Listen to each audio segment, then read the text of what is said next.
Hey guys, I just want to give my review of What the Health, the documentary.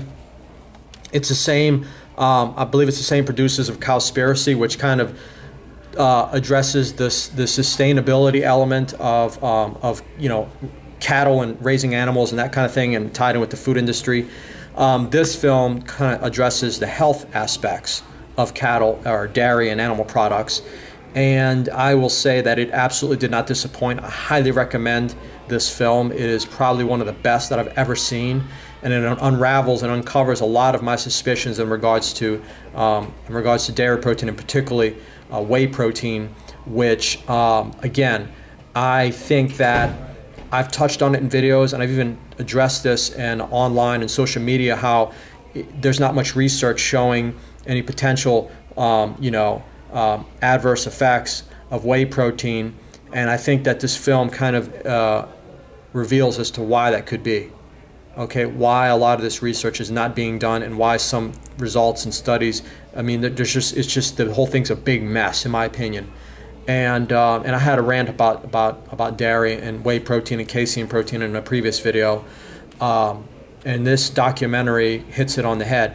And there's two elements that you will see later about dairy, particularly something that you can't read or find on food labels and nutrition facts, and then the other one is particularly how cheese is so addictive. It is an awesome animation. There's a couple little, I have a couple of highlights of the film, guys, so enjoy. I also want to mention that this film does have vegan bias, of course. That's not to, I mean, of course, during I was watching it, there were some elements of it where I was like, there's a little bit of bias there, and I questioned it. But overall, even with respect and including the bias within the film, overall, the film is very truthful and very revealing, and we really need to, it's thought-provoking, okay? Again, I mean, change takes time, a long time. And so with that, we'll just have to wait for the rest of the world and society to catch up. But you, me, and others, we have a pretty good, firm hold on this. In fact, the World Health Organization, I think it was like over 700 to 800 studies that they reviewed, and let me tell you something, for a health organization or a World Health Organization to come out and link or find enough evidence to suggest an association between processed meat and cancer, that takes a lot, because it's a big statement. In fact, one of my clients referred to that as a game changer. And that came out in 2015, and that's referenced in this video, and the film also kind of touches on that as well. Actually, it does. So all of this information, guys, is just, it's out there, and it's just a matter of, and also the whole idea of creating confusion with the public at large. I'm not very confused myself, because I've been doing this for a long time, and I'm an expert in health and fitness and nutrition. And I'm an expert in fat loss, and I tie all this stuff together, how what we eat impacts our health and fat loss. Health and fat loss actually go hand in hand. Believe it or not, there's a strong correlation between health and fat loss.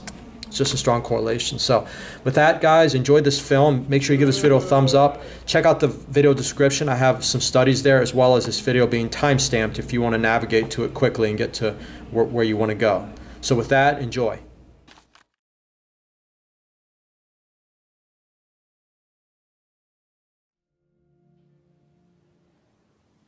American Diabetes Association actually finally got back, and they agreed to an interview. Preparing for the American Diabetes Association interview, I took a look at their diabetes diet and meal plan recommendations, and they were loaded with foods associated with causing diabetes. How could they expect people not to get diabetes if this was the food they were recommending?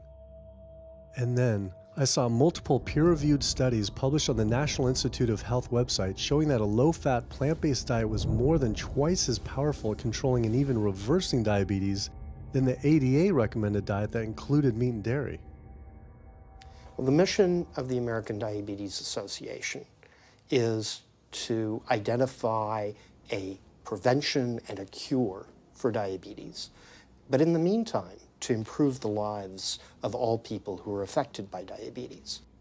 And what's the best way to prevent this? For type 2 diabetes, it's unclear. We can't prevent type 2 diabetes in everybody.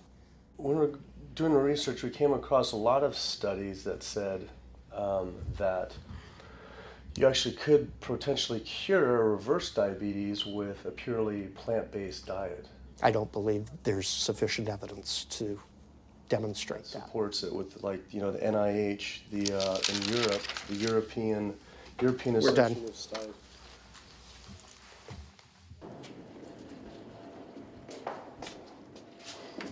That was interesting.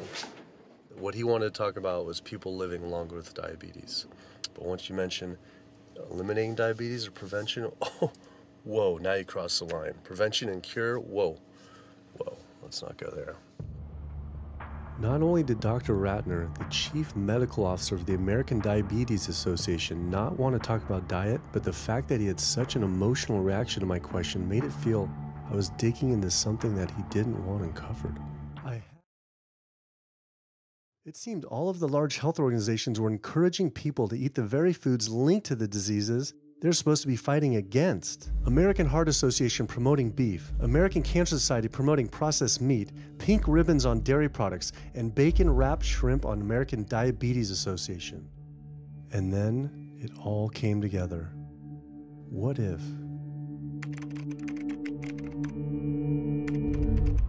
And there it was. The American Diabetes Association was taking money from Dannon, one of the world's largest dairy yogurt producers, Kraft Foods, makers of Velveeta processed cheese, Oscar Mayer processed meats, Lunchables processed kids meals, and Bumblebee Foods, makers of processed canned meats. I was sick of not getting answers. So I went to the headquarters of these organizations myself. We have to speak to someone in person. There's millions of people dying from the foods that they're recommending people to eat. I wanted to find out why Susan G. Komen had accepted $35 million from Yoplait when their products can increase a woman's chance of dying from breast cancer 49%. And ask American Cancer Society if taking money from KFC and Tyson was the reason they promote eating meat. But every one of these organizations declined to be interviewed.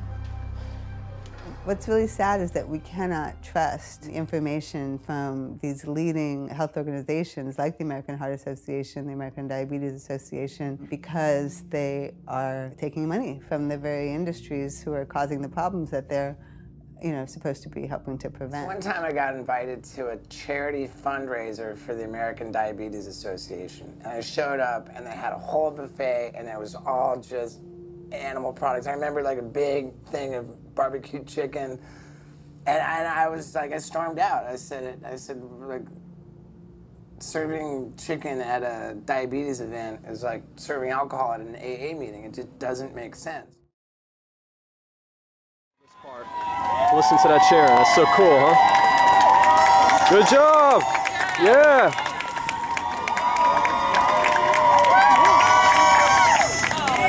Good.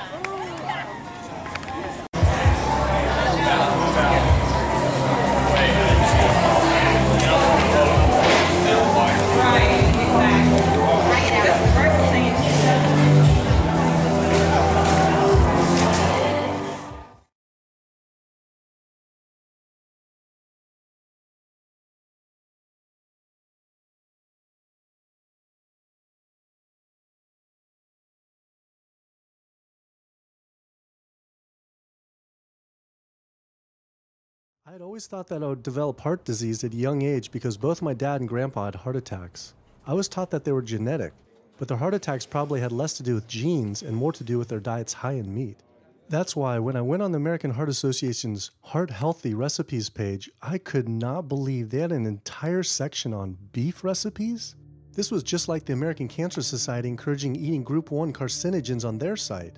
Meatloaf, pork loin, steak on your recipe list? Are you kidding me? It's like this menu is trying to give people heart attacks. At your website, and we noticed Heart Healthy Recipes, and we were kind of bewildered by why there's a bunch of recipes on, a whole section on beef recipes, and there's also a section on egg recipes when there's such a strong link between beef, red meat, and heart disease.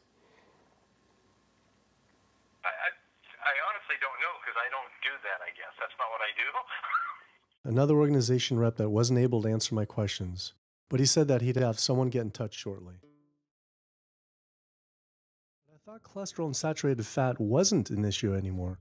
You know, these saturated fat studies that have come out trying to vindicate saturated fat, this is a campaign by the dairy industry, right? Number one source of saturated fat is dairy, it's not meat. 2008, the global dairy industry got together at a meeting and explicitly, read their agenda, was to neutralize the negative impact of milk fat by regulators and medical professionals, unquote. So what did they do? They funded studies. The main study that started the whole saturated fat media craze was funded by the National Dairy Council.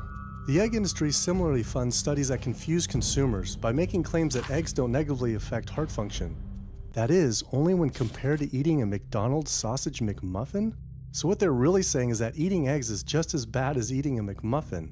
When you eat foods like beef or steak or a processed meat, a hot dog, you're not just getting saturated fat. You're also getting other additional toxins that are in that food. There's heme iron, carcinogens, processing chemicals. This is all a lot more complicated than just looking at saturated fat. You know, the strategy is not on making their products any safer. The strategy is to just try to confuse the public, to introduce doubt. You know, there's a famous tobacco industry memo. It's called "Doubt is Our Product." That's all they had to do. They didn't have to convince Americans that smoking was healthy, right? They just had to introduce doubt. Then they would win. If there's just enough controversy, people kind of throw up their hands, I don't know what to eat. Confusion is their game. Milk is a risky food for human consumption. As a pediatrician, I see on a daily basis children suffering from conditions that are linked or associated to dairy consumption, such as eczema, acne, constipation, acid reflux, iron deficiency, anemia. Cow's milk protein is the most allergenic food. People say, well, no, I want hormone-free, not injected with bovine growth hormone. But milk is this hormonal fluid, so it's just packed with sex hormones and natural sex steroid hormones like estrogen, progesterone. In fact, doesn't matter if it's conventional milk, doesn't matter if it's organic milk. Milk without hormones, that's an oxymoron. Organic dairy has just as much saturated fat and cholesterol and galactose and all the things that you don't want as conventional dairy. Dairy products in general have a lot of other products associated with it, not the least of which is pus. I mean, they actually have laws limiting how much pus you can actually have in a milk and still sell it. I believe it's like 750,000 pus cells per cc. Because, I mean, you wouldn't want too much pus and it would be like pure pus. People might object. In fact, you could think of cheese as kind of coagulated cow pus, if you would. I had been a hardcore cheeseaholic virtually my entire life, despite the risks, but like so many others, I seem to have been addicted to it. It turns out that the casein protein, that's the main protein in dairy products, and particularly in cheese, it breaks apart in the human digestion to create what are called casomorphins, casein-derived morphine-like compounds that go to the brain and they attach to the very same receptor that heroin attaches to. Don't get me wrong. They're not as strong as that, but they are strong enough to make you come back again and again and again, despite the fact that you're gaining weight, you're more unhealthy than you've ever been, but that cheese just calls out to people. Casomorphin may play a role in SIDS, and sudden infant death syndrome, may play a role in autism. This is one of the reasons why we don't want infants drinking milk from cows. Human breast milk has 2.7 grams of casein per liter, compared to 26 grams per liter for cow's milk. That's practically 10 times more. No wonder it's so addictive.